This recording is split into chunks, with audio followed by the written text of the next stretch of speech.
पहला जो हमारा एक्सपेरिमेंट है to perform the speed control of separately excited DC motor by varying the armature voltage using single phase half controlled bridge converter। ठीक है, तो ये हमारा ऑब्जेक्टिव है।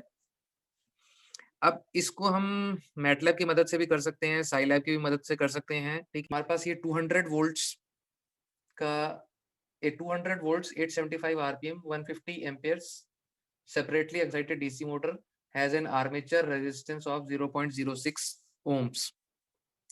Okay, it is fed from the single phase half control rectifier with an AC source of 220 volts. ठीक है, and calculate the firing angle for the rated motor torque and 750 rpm। देखो, सबसे पहले हमारे को थोड़ा बहुत कॉन्सेप्ट समझने की जरूरत है कि हमारे पास जो डीसी मशीन्स तुमने पढ़ी हुई है, ठीक है। अब डीसी मशीन्स पढ़ी है तो हमने उसमें तुमने ये पढ़ा है कि जो ईएमएफ है, ईएमएफ का फॉर्मूला क्या होता है, 5Z/NP/60A। ठीक है, कि E is directly proportional to N। Separately excited DC motor है, तो अब इसमें हमारे पास जो है ये हाफ कंट्रोल्ड रेक्टिफायर को यूज कर रहा है, single phase half controlled rectifier को यूज कर रहा है। अब half controlled rectifier, yes in fact rectifier की हमारे को क्यों जरूरत पड़ रही है, ठीक है। देखो, रेक्टिफायर की इसलिए जरूरत पड़ रही है क्योंकि हमारा जो डीसी मोटर है उसको हमारे को डीसी सप्लाई देनी है। तो single phase half control rectifier में 2 थायरिस्टर्स हम लगाते हैं और 2 डायोड लगाते हैं, जैसे कि तुम्हारे को अभी स्क्रीन में नजर आ रहा है। ठीक है, ठीक है। और क्योंकि ये थायरिस्टर कंट्रोल डिवाइस है, तो इसका मतलब हम क्या है, फायरिंग एंगल को कंट्रोल करके जो है आउटपुट के अक्रॉस कितना वोल्टेज देना है वो दे सकते हैं। हमारे पास जो रेटेड ऑपरेशन के लिए जो ईएमएफ हमारे को दे रखी है, ठीक है ना, जो वोल्टेज हमारे को दे रखी है मोटर के अक्रॉस, वो हमारे को कितनी दे रखी है, 200 वोल्ट्स। ठीक है, दे रखी है। तो ये 200 वोल्ट्स दे रखी है और हमारे को जो है 150 एम्पियर का करंट फ्लो कर रहा है और 0.06 की हमारे पास आर्मेचर रेजिस्टेंस है।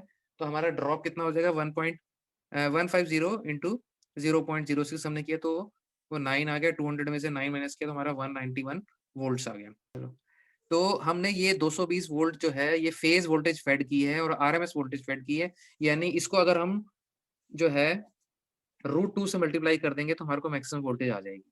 ठीक है, क्लियर है। तो ये हमारे को सप्लाई सिस्टम समझ आ गया। उसके बाद हमारे को क्या है, कैलकुलेट क्या करना है, फायरिंग एंगल करना है for the rated motor torque and 750 RPM. ठीक है, क्योंकि हम पावर इलेक्ट्रॉनिक्स डिवाइसेस का इस्तेमाल कर रहे हैं, थायरिस्टर कंट्रोल कर रहे हैं, हाफ कंट्रोल्ड रेक्टिफायर लगा रहे हैं, इसका मतलब हम फायरिंग एंगल कंट्रोल कर रहे हैं।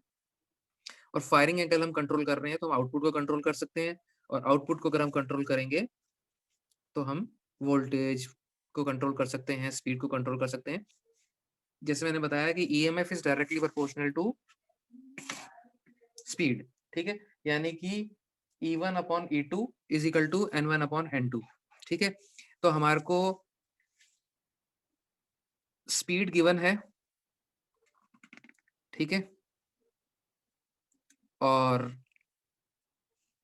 ईएमएफ भी, रेटेड वाली स्पीड भी गिवन है, और हमारे को रेटेड वोल्टेज भी हमने जो लोड के क्रॉस आ रहा है, मोटर के क्रॉस आया है, वो हमारे को 191 हमने कैलकुलेट कर रखा है। और कितनी स्पीड पे हमारे को निकालना है 875, वो भी हमारे को गिवन है। ठीक है, यानी कि E1/E2 इक्वल टू N1/N2 का फार्मूला हम लगा देंगे तो हमारे को ईएमएफ मिल जाएगी एट 750 आरपीएम। ठीक है, तो ये हमारे आ गई 163.7।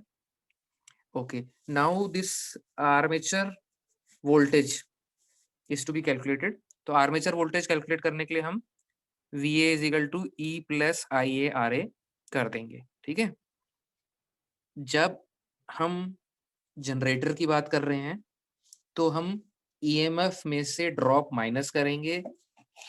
ठीक है, और जब हम वोल्टेज फेड करते हैं मोटर को, ठीक है, तो वोल्टेज माइनस ड्रॉप करेंगे तो वो that will be the EMF across the load.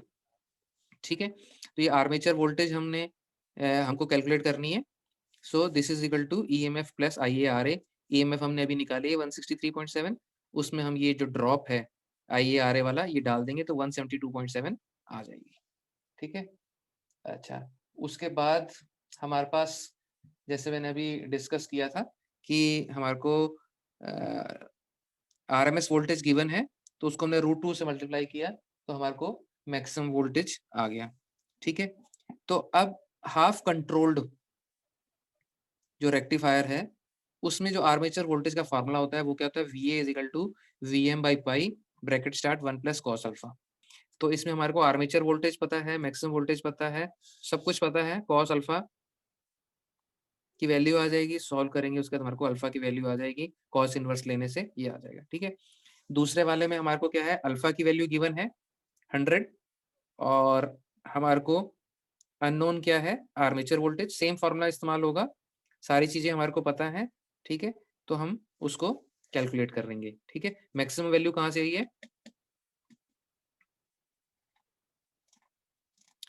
जो ये 220 √2 है उसको हमने पाई से डिवाइड किया है, तो हमारे को ये वैल्यू आई है। ठीक है। तो उसमें हमने कॉस 100 डाल दिया है, तो हमारे पास आर्मेचर वोल्टेज की वैल्यू आ गई 81.83। ठीक है। उसके बाद हमने ईएमएफ निकालनी है, तो हमने फार्मूला भी बताया ही है तुम्हारे को, तो वो फार्मूला हम यूज करेंगे। ठीक है। और जो है उसको मदद से हम उसको सॉल्व कर लेंगे। तो हमारे पास जो ईएमएफ की वैल्यू कितनी आ गई, 72.83। ठीक है। तो ये हम दोबारा इसमें E1/E2 is equal to N1/N2 लगाएंगे, तो हमारे को ये स्पीड आ जाएगी। ठीक है। ठीक है। तो सबसे पहले हम क्लियर CLC क्लियर लगा देंगे। ठीक है। उसके बाद जो जो हमारे पास डाटा हमारे पास अवेलेबल है, गिवन है, वो हम लगा देंगे। ठीक है। यानी कि आर्मेचर रेजिस्टेंस, अब लिखने का फॉर्मेट भी, सिंटेक्स भी सीख लो। ठीक है। इनपुट जो भी हम करते हैं, इनपुट कमांड देते हैं और with in brackets, with in single quotes हम उसकी वैल्यू एंटर करते हैं। ठीक है। और हमारे को ऐसे ही लिखना चाहिए, enter the value of armature resistance, या जो भी वेरिएबल है उसका लिखो और उसके बाद उसकी यूनिट्स लिखनी जरूरी है। ठीक है। Enter the armature resistance in ohms, फिर ब्रैकेट क्लोज और सेमीकोलन। ठीक है।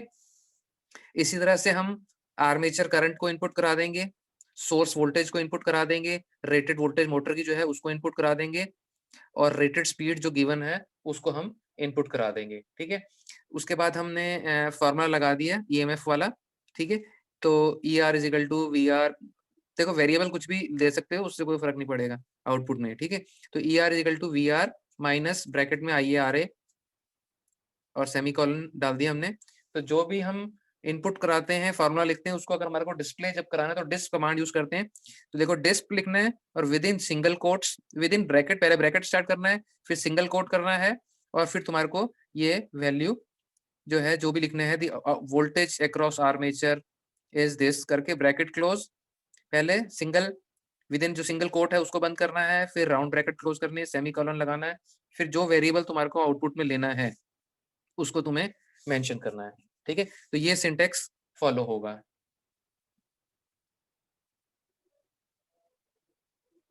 ठीक है। उसके बाद enter the value of the armature speed. ठीक है। जो एक स्पीड थी उसको हमने एंटर करा दिया, उसको मैंने न्यू आर्मेचर स्पीड कह दिया। ठीक है।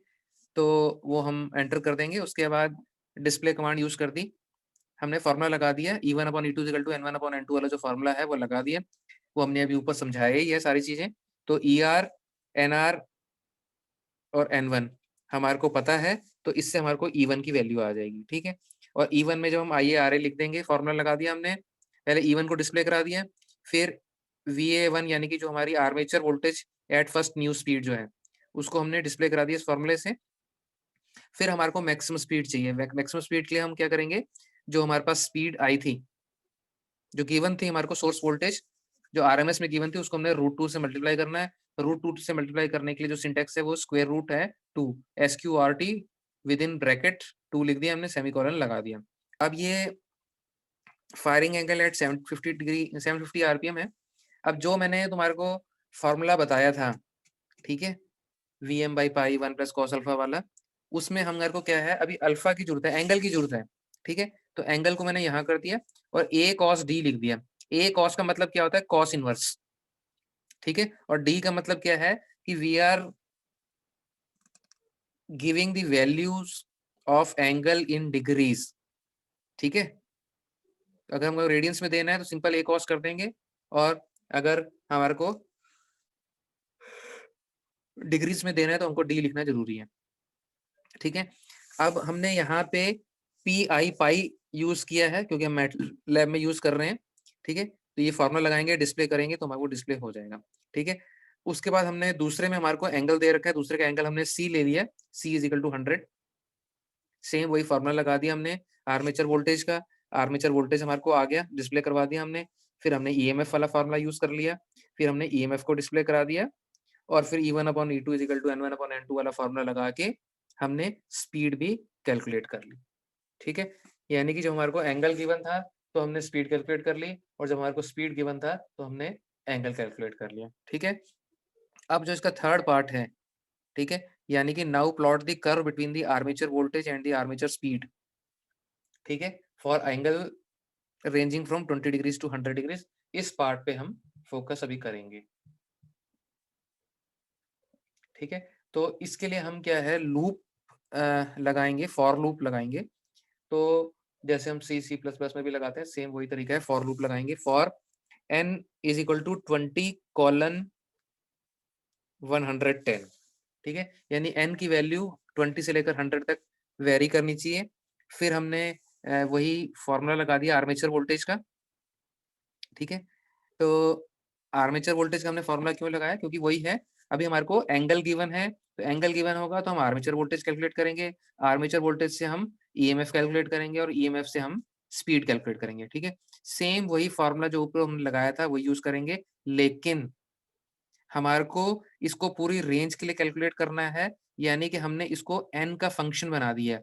VA ब्रैकेट में n, E के ब्रैकेट में n, n के ब्रैकेट में n, एंगल जो cos d लिखा हुआ है उसको n, मतलब n जैसे जैसे वेरी करेगा उसकी वैल्यू चेंज होगी, और हर वैल्यू के लिए हमारे को कैलकुलेट करना है, ठीक है। तो फॉर लूप हमने लगा दी, उसका एंड कर दिया, उसके बाद हमारा प्लॉटिंग वाला काम आ गया। तो प्लॉट में हमने क्या लिखा है, VA, प्लॉट कमांड दी हमने VA, n, ठीक है। यानी कि this plotting is to be done with x axis in armature voltage and y axis will be the speed, ठीक है। उसके बाद मार्कर साइज 8 हमने लिखा है, ठीक है ना। यानी कि जो हमारा साइज हम जो यूज करेंगे, मार्कर का जो लाइन हमारे को नजर आएगी, वो हम उसकी साइज को कंट्रोल कर सकते हैं, ठीक है। तो उसके साइज को हमने कंट्रोल किया, लाइन की विड्थ को हम कंट्रोल कर सकते हैं, ठीक है। तो उसके बाद हम लाइन के स्टाइल को भी हम डिनोट कर सकते हैं, ठीक है। लाइन के स्टाइल को करने के लिए मैंने क्या लिखा है, डैश डॉट, ठीक है। तो ये लाइन के जो स्टाइल होते हैं ये अलग अलग तरह के हमारे पास जो है अवेलेबल होते हैं। तो कई बार तुम सिर्फ डॉट लगा के देख लेना, डैश लगा के देख लेना, नहीं तो जो है ये ट्रबल शूटिंग तुम्हारे को करनी है, जितने ज्यादा करोगे उतना ज्यादा सीखोगे। मैटलैब में जाना, ठीक है, ग्राफिक्स वाला कोई एक ओपन ग्राफिक्स खोल लेना, उसमें मार्कर साइज को वेरी करना, लाइन के विड्थ को वेरी करना, लाइन के स्टाइल को अलग अलग चेंज करके देख लेना, तो तुम्हारे को सबका क्या है, डिफरेंस पता चल जाएगा, ठीक है। नहीं तो फिर साइलैब में करके देख लेना, उसमें भी है। अच्छा, उसके बाद हमारे पास क्या है, लास्ट में कलर। कलर क्या है, 010 लिखा है मैंने, ठीक है। तो हमारी जो बेसिक कलर्स होते हैं वो क्या होते हैं, रेड ग्रीन ब्लू होते हैं। तो ये भी ये उसी आरजीबी कोडिंग पे काम करता है, ठीक है। यानी कि 010 लिखा है मैंने, यानी कि रेड वाला कंपोनेंट 0 होगा, ग्रीन वाला कंपोनेंट 1 है यानी कि पूरा पूरा होगा, और ब्लू वाला 0 होगा, ठीक है। इसके बदले अगर मैं 100 कर दूंगा तो वो रेड कलर शो करेगा, अभी वाली कंडीशन में ग्रीन करेगा, और अगर मैं 001 कर दूं तो वो ब्लू कलर शो करेगा, ठीक है। तो कलर भी चूज करना हमारे हाथ में है। उसके बाद हम क्या है, कुछ पर्टिकुलर पॉइंट्स पे, एन के वेरिएबल के पॉइंट्स पे हम कुछ मार्किंग भी कर सकते हैं, ठीक है। अगर हमारे को उसके कैलकुलेट करने हैं, अगर उसके कोऑर्डिनेट्स कैलकुलेट करने की, इस पॉइंट पे कितना स्पीड है, ठीक है, या इस पॉइंट पे कितनी आर्मेचर वोल्टेज है, क्योंकि आर्मेचर वोल्टेज और वो है, तो हम मार्कर का शेप क्या रखनी है, स्क्वायर रखनी है, सर्कल करनी है, ठीक है, राउंड करना है या डायमंड शेप करना है, वो भी हम कर सकते हैं, ठीक है। तो उसको हम होल्ड कर देंगे, और उसके बाद हम एक्स लेबल वाई लेबल करके हम उसकी लेबलिंग कर सकते हैं मैटलैब में, ठीक है।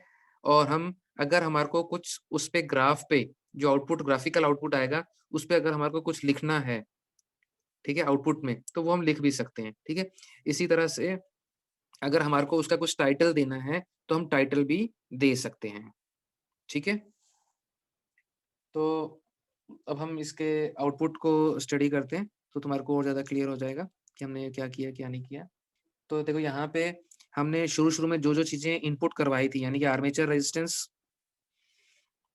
अब देखो, जो भी चीज़ तुम्हारे को डेसिमल में करनी है, वो 0 पॉइंट लगाना ज़रूरी है। उससे क्या तुम्हारे को कन्फ्यूज़न नहीं होगा। तुम लगा तो इसमें 0.06 भी सकते हो, ठीक है? लेकिन 0.06 लगाओगे तो तुम्हारे को एरर नहीं होगा। नहीं तो तुम्हारे को ये नहीं पता चलेगा कि जो पहले वाले पॉइंट्स लगे हुए हैं, वो डेसिमल का हिस्सा है या नहीं है, ठीक है?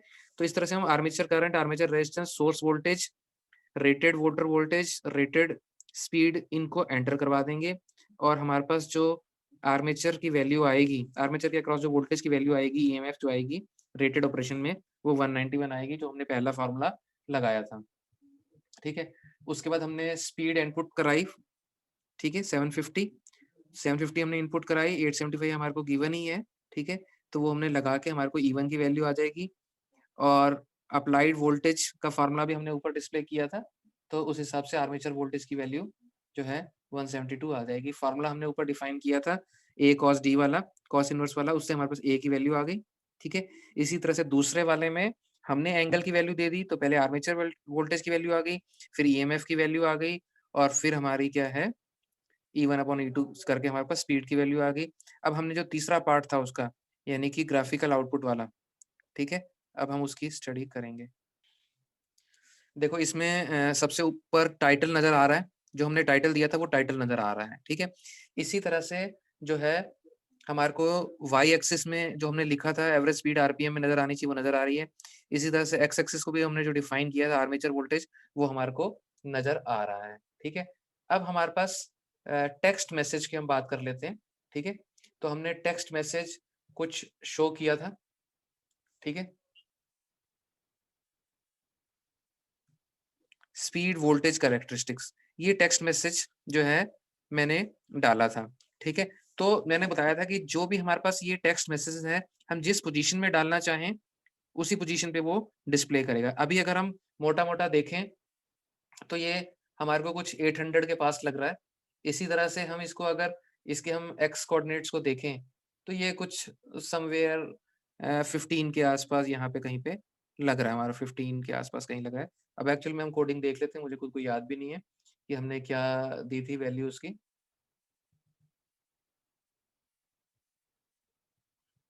हाँ, ये देखो, ये हमने 20,800 दी थी इसकी वैल्यू, ठीक है? तो जो हम वैल्यू देंगे उसी पॉइंट पे वो टेक्स्ट मैसेज आएगा। जो हम टेक्स्ट मैसेज देंगे, वही टेक्स्ट मैसेज उसमें हमारे को नज़र आएगा, ठीक है?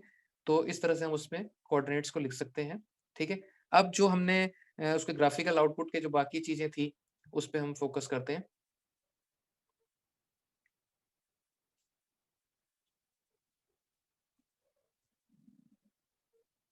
ठीक है? तो सबसे पहले तो देखो कैरेक्टरिस्टिक्स इसने अपने आप बना दी है, ठीक है? कलर हमने ग्रीन दिया था, तुम्हारे को ग्रीन कलर नज़र आ रहा है। मार्कर की जो शेप थी, वो हमने स्क्वायर दी थी, तो ये देखो स्क्वायर नज़र आ रही है इस पॉइंट पे भी और इस पॉइंट पे भी नज़र आ रही है, ठीक है? दोनों पॉइंट्स पे नज़र आ रही है।